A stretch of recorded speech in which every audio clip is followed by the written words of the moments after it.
Bonjour, petite présentation de la piscine tubulaire de chez Intex qui s'appelle la Prisme Ovale.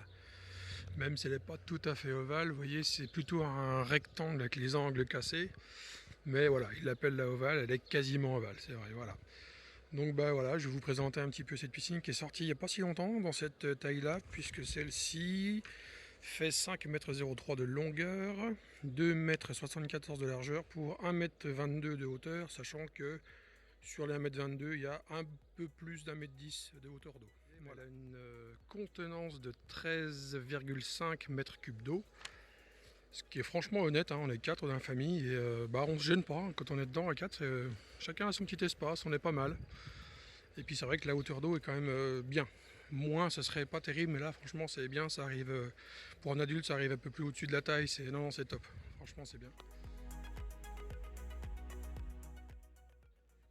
Notre prisme ovale est livré avec son échelle, tout à fait adaptée à la taille de la piscine.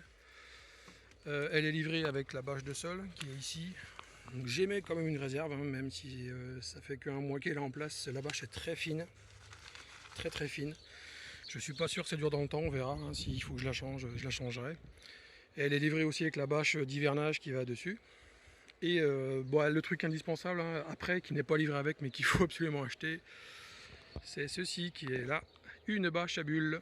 La bâche à bulles pour tenir la chaleur l'été. Enfin bon, bref, les bâches à bulles, je pense que vous trouverez sur internet l'utilité, c'est indispensable. Voilà, si vous avez des questions, n'hésitez pas en commentaire, j'essaierai d'y répondre.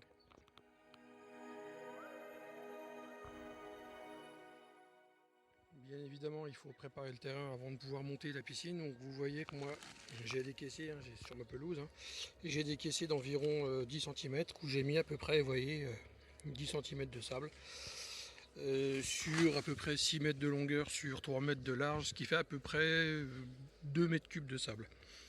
Et donc c'est un petit budget à prévoir en plus de la piscine, bien sûr, parce que auquel se rajoutent les dalles. Parce que vous pensez bien qu'avec le poids de l'eau, ça fait quand même pas mal de poids. Et j'ai préféré mettre des dalles sur chaque pied. On ne le précise pas dans la notice, mais j'ai préféré le faire quand même pour qu'elle tienne correctement. Voilà.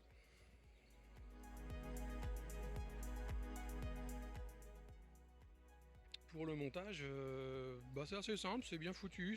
Dans la notice, c'est bien indiqué. Il faut prendre son temps. Pas faire des bêtises. Parce que moi j'avais un petit problème avec ceci, j'avais pas passé les pieds là-dedans, ce qui fait que on a perdu du temps.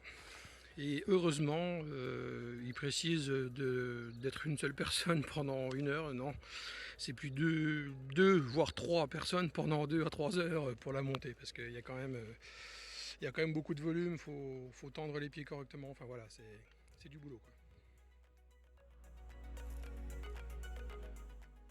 Le remplissage m'a pris environ 17 heures, donc avec mon tuyau d'arrosage classique, 17 heures.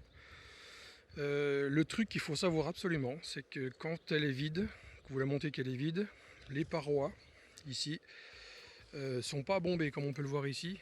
Vous voyez que c'est un petit peu bombé. Elles sont vraiment droites et la première chose qu'il faut faire, c'est plutôt mettre un fond d'eau et passer un coup de raclette dedans, pour éviter les plis dedans, parce qu'une fois qu'il y a trop d'eau, vous ne pouvez plus lisser les plis. Donc moi ça va, j'ai mis à peu près 1 voire 2 mètres cubes d'eau, et ensuite j'ai commencé de passer la raclette dedans pour bien lisser le fond, et c'est une étape qui est indispensable, qu'il faut absolument faire. Alors la particularité de cette piscine, c'est que c'est une piscine tubulaire et les montants sont flottants. C'est-à-dire que c'est une autoportion tubulaire qui est ici, vous voyez, et ça bouge. Et c'est fait exprès d'ailleurs, parce qu'elle suit le mouvement d'eau, vous voyez, je peux tirer dessus, c'est fait exprès. Il y a juste ce petit pli, ce qui est tout à fait normal, hein, vous le verrez quand vous remplirez la vôtre. Il n'y a aucun souci, même que sur le côté on le voit bien. Ici, là, elle a un petit peu bombé, et puis là, ça repart un peu vers l'intérieur et c'est rebombé là-bas au fond. Mais bon, c'est pas dramatique. Mais faut le savoir, je trouve que c'est assez simple comme système et c'est bien foutu. Je ne sais pas si vous voyez bien sur cette image la structure ici qui se déforme un petit peu. Elle a un petit peu tendance à rentrer. C'est pas très grave, hein, c'est juste le poids de l'eau forcément. 13 mètres cubes et demi, ça fait 13 tonnes et demie d'eau.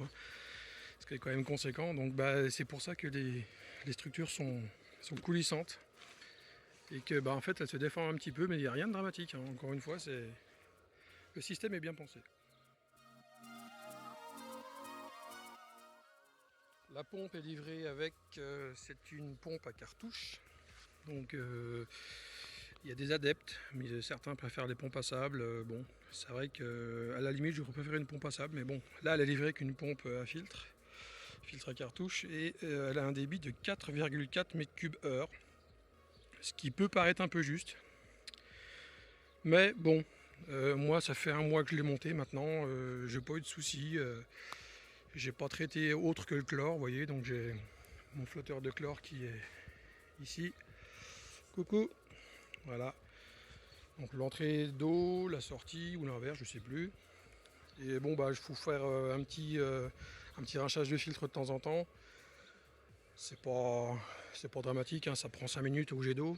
Et puis le filtre, moi je l'ai changé au bout d'un mois. Donc c'est quand même finalement assez économique. Alors on verra cet été, puisque là nous sommes mi-juin, il fait pas encore des grosses chaleurs, hein. On verra quand il fera des très grosses chaleurs comment on sera à l'eau, si la pompe va suivre. Mais voilà, c'est une petite pompe qui a le mérite de faire son travail. Peut-être que je n'achèterai une plus puissante plus tard.